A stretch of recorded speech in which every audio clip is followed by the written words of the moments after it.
Daylight is laid to rest beneath all the rubble, and all that runs through my flesh is a spirit of trouble.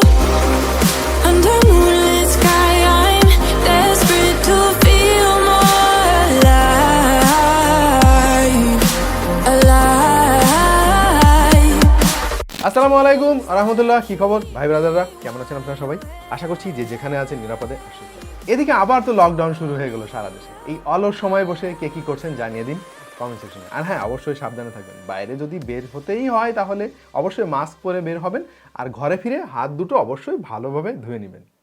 By the way, বুঝে গিয়েছেন আজকে আমরা কি নিয়ে review করব। Recently entry লেভেলের প্রচুর ফোন রিলিজ হচ্ছে বাংলাদেশের মার্কেটে, কারণ এই প্রাইস সেগমেন্টে কিন্তু প্রচুর ক্রেতা, যেমন আমিও একজনের মধ্যে। তো এন্ট্রি লেভেলের ফোনগুলোর মধ্যে কোনটা কিনবেন এটা নিয়ে যারা কনফিউশনে ছিলেন, তাদের কনফিউশনের মাত্রা আরও এক ধাপ বাড়িয়ে দেওয়ার জন্য আজকে চলে এলাম। আর আমাদের হাতে আজকে রয়েছে ইনফিনিক্স হট 10 প্লে। আজকে কথা বলবো এটার ভালো মন্দ খুঁটিনাটি সব কিছু নিয়ে। তবে ডিভাইসটা আমার কাছে অনেক ইন্টারেস্টিং লেগেছে, কারণ মাত্র 10,500 টাকা প্রাইস সেগমেন্টে কিন্তু এটা দারুণ কিছু ফিচার অফার করছে। সুতরাং এটা খুবই চমৎকার একটা ডিভাইস, এবং এটার বিস্তারিত সব কিছু নিয়ে আলোচনা হবে, সমালোচনা হবে। সুতরাং ভিডিওটি শুরু থেকে শেষ পর্যন্ত দেখতে থাকুন। আমার নাম ওয়াহিদ, আর আপনারা দেখছেন টেক টু দ্য পয়েন্ট।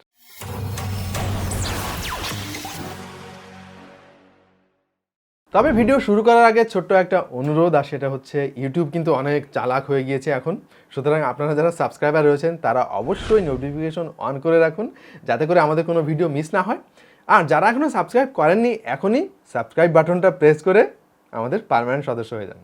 ফোনটা গ্লসি ফিনিশ, সেই সাথে কালার রিফ্লেক্টিভ একটা গ্রাডিয়েন্ট আছে। আমার কাছে বেশ ভালোই লেগেছে দেখতে, আশা করছি সবারই পছন্দ হবে। তবে গ্লসি ফিনিশের পরিবর্তে যদি ম্যাট ফিনিশ হতো তাহলে হয়তো আমার কাছে পার্সোনালি আরও বেশি ভালো লাগতো। 6000 mAh এর ব্যাটারি ইমপ্লিমেন্ট করার পরেও কিন্তু ফোনটা যথেষ্ট স্লিম আছে, এবং হঠাৎ করে দেখলে কিন্তু বোঝাই যায় না যে এতে হিউজ ব্যাটারি ইউজ করা হয়েছে। আর ক্যামেরা বাম্পও কিন্তু বেশ মিনিমাল, ফলে ফ্ল্যাট সার্ফেসে ফোনটা রাখলে কিন্তু উইবেলের কোনো সম্ভাবনা নাই। ইনফিনিক্সের অন্য সব ফোনের মতো এটারও ডান দিকে রয়েছে ভলিউম রাখা, তার নিচে পাওয়ার বাটন, বাঁ দিকে রয়েছে সিম কার্ড ট্রে, আর নিচের দিকে পেয়ে যাবেন main microphone, micro USB port এবং 3.5mm হেডফোন জ্যাক। আর ওপরের দিকে কিছুই নাই, ফকফকা। বেশ বড় সড়ো একটা ডিসপ্লে, এবং এক হাত দিয়ে অপারেট করাটা অনেক কষ্টকর। সুতরাং আপনারা যারা বড় ডিসপ্লে পছন্দ করেন তারা নির্দ্বিধায় এটা কিনতে পারেন, বাট যাদের দুই হাত দিয়ে ফোন চালানোটা ইরিটেটিং লাগে তাদের এটা থেকে দূরে থাকাই ভালো। যেমনটা বলছিলাম, ডিসপ্লে সাইজ হিউজ 6.82 ইঞ্চ, যেটা IPS প্যানেলের এবং রেজুলেশন HD+। এটার কালার রিপ্রোডাকশন বেশ ভালো, ভিউইং অ্যাঙ্গেল নিয়ে কোনো কমপ্লেন নেই, এবং টাচ সেন্সিটিভিটি বেশ ভালোই লেগেছে আমাদের কাছে। তবে ডে লাইট ভিজিবিলিটি নিয়ে হালকা ইস্যু আছে, কারণ এটার PPI খুবই কম। আর ওভারঅল ডিসপ্লেকে খুব বেশি খারাপ বলা যাচ্ছে না, কারণ মনে রাখতে হবে এটা এন্ট্রি লেভেলের একটা ফোন, অনেক বেশি ভালো ডিসপ্লে দেওয়া তো আসলে সম্ভব না। হার্ডওয়্যার হিসেবে এতে ব্যবহার করা হয়েছে Helio G35, যেটা এন্ট্রি লেভেলের একটা গেমিং চিপসেট। এটাকে আমি অবশ্যই ওয়েলকাম জানাবো, কারণ ইনফিনিক্সের অন্য সব ফোনগুলোতে এন্ট্রি লেভেলের বিশেষ করে ফোনগুলোতে সাধারণত P22, P25 বা A সিরিজের এন্ট্রি লেভেলের চিপসেট ব্যবহার করা হতো। তো সেখান থেকে তারা বেরিয়ে এসেছে এবং G সিরিজের প্রসেসর ব্যবহার করেছে। এন্ট্রি লেভেল অসুবিধা নাই, তারপরেও কিন্তু ওই সিরিজগুলো থেকে G সিরিজের পারফরমেন্স অনেক বেশি। ইভেন এটা থেকে আমরা যথেষ্ট ভালো গেমিং পারফরমেন্স পেয়েছি, মানে দাম বিবেচনায়। সো সর্বোপরি আমি বলবো যে এটা প্রাইস হিসেবে কিন্তু ভালো হার্ডওয়্যার কনফিগারেশন অফার করে। সাথে রয়েছে অক্টা-কোর CPU এবং গ্রাফিক্স প্রসেসিং ইউনিট রয়েছে মালি G52। সফটওয়্যার হিসেবে এতে রয়েছে Android 10, কিন্তু সেটা আবার গো ভার্সন হলে ভালোই হয়, কারণ ফোনের পারফরমেন্স আরও অনেক বেড়ে যায়। আর পারফরমেন্সের কথা বলতে গেলে আমি বলবো যে এটা যথেষ্ট ভালো পারফর্ম করেছে। আমাদের টেস্টিংয়ে AnTuTu স্কোর এসেছে 1,03,511, গিগ বেঞ্চে সিঙ্গেল করে 163 এবং মাল্টি করে 1031 স্কোর দেখতে পেয়েছি আমরা। যদিও আমি নাম্বার গেমে খুব একটা বিশ্বাসী নই, তারপরেও এই স্কোর কিন্তু কথা বলে। এবং এই সিমিলার হার্ডওয়্যার কনফিগারেশনের অন্যান্য অনেক ফোন আমরা রিসেন্টলি রিভিউ করেছি, এর মধ্যে আমি বলবো যে এটা যথেষ্ট ভালো পারফর্ম করেছে। এবং ওভারঅল মাল্টিটাস্কিং সহ অ্যাপ ওপেনিং টাইম সব কিছুই আমি মডারেট বলবো, যদিও মাঝে মাঝে একটু হিটিং ইস্যু আছে, অনেক বেশি সময় ধরে গেমিংয়ের ফলে একটু হিটিং হয়।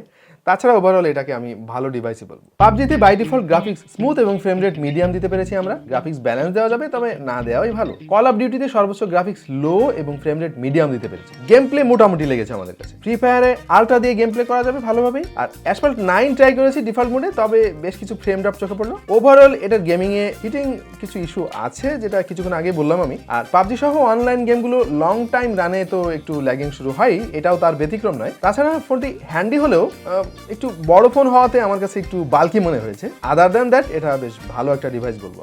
এন্ট্রি লেভেলের ফোনগুলোতে ভালো গেমিং আউটপুট পাওয়ার জন্য আমরা মাঝে মাঝে একটা পরামর্শ দিই, আর সেটা হচ্ছে যে অ্যাপগুলো খুব একটা দরকার নেই ওগুলো আনইনস্টল করে ফেলুন, তাহলে ভালো গেমিং আউটপুট পাবেন। পেছনে ডুয়াল ক্যামেরা সেটআপ ব্যবহার করা হয়েছে, যার মেইন সেন্সরটি 13 মেগাপিক্সেলের, আর সামনে রয়েছে 8 মেগাপিক্সেলের সেলফি ক্যামেরা। ছবির কোয়ালিটি অ্যাজ ইউজুয়াল খুব বেশি ভালো বলা যাচ্ছে না, আবার খারাপও বলা যাচ্ছে না। ডে লাইটে বেশ চমৎকার ছবি আসে, বাট আলো কম পেলেই একটু নয়েজ শুরু হয়ে যায়। যদিও ডাইনামিক রেশিও খুব একটা ভালো নাই, তারপরেও আমি বলবো যে কন্ট্রাস্ট রেশিও সেটা পুষিয়ে দিয়েছে। পাশাপাশি ছবিতে ভালো শার্পনেস পেয়েছি, স্পেশালি দিনের আলোতে। অবশ্য রাতের আলোতে তোলা ছবিগুলো আহামরিতে তেমন একটা ভালো পাই নাই অনেস্টলি। ছবিগুলোকে অনেক স্মুথ করে ফেলে এবং প্রচুর নয়েজ আসে, বাট কালারগুলো যথেষ্ট পাঞ্চি করে তোলে এবং যেটা দৃষ্টিনন্দন লাগে, আর যথেষ্ট ন্যাচারাল একটা ভাই পাবেন ছবিগুলো। এক্সপোজার লেভেল আমরা ব্যালেন্স পেয়েছি মোটামুটি, এবং আপনারা স্যাম্পল পিকচারগুলো থেকেই কিন্তু বুঝে গিয়েছেন যে এর থেকে কেমন পিকচার আপনারা পেতে চলেছেন। তবে সারপ্রাইজিংলি এর সেলফি ক্যামেরাতে আমরা অনেক খুশি হই। এই বাজেটে একটা ফোনের কাছ থেকে যে টাইপের ছবি সাধারণত আমরা আশা করি, এটা থেকে তার চাইতে আরো অনেক ভালো ক্যামেরা কোয়ালিটি আমরা পেয়েছি,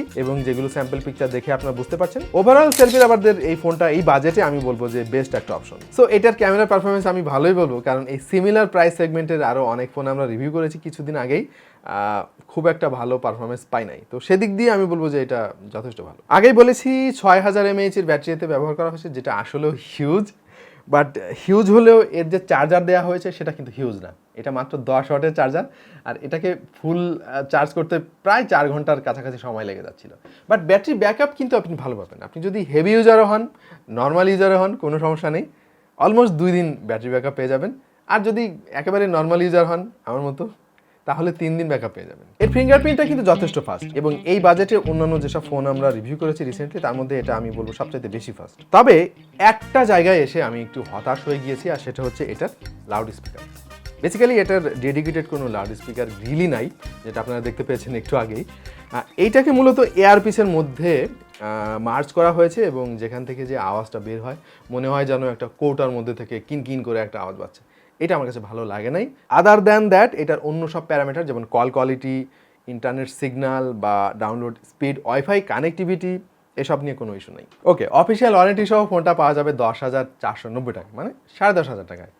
ওয়েল, এটার প্রাইস নিয়ে খুব বেশি সমালোচনা করা যাচ্ছে না, কারণ যথেষ্ট পাওয়ারফুল একটা প্রসেসর এতে দেওয়া হয়েছে দাম বিবেচনায়। ক্যামেরাও মডারেট, আর হিউজ ব্যাটারি ইউজ করা হয়েছে, আর ডিসপ্লেটাও অনেক বড়। যারা বড় ডিসপ্লে পছন্দ করেন তাদেরকে টার্গেট করেই মূলত এটা ডিজাইন করা হয়েছে।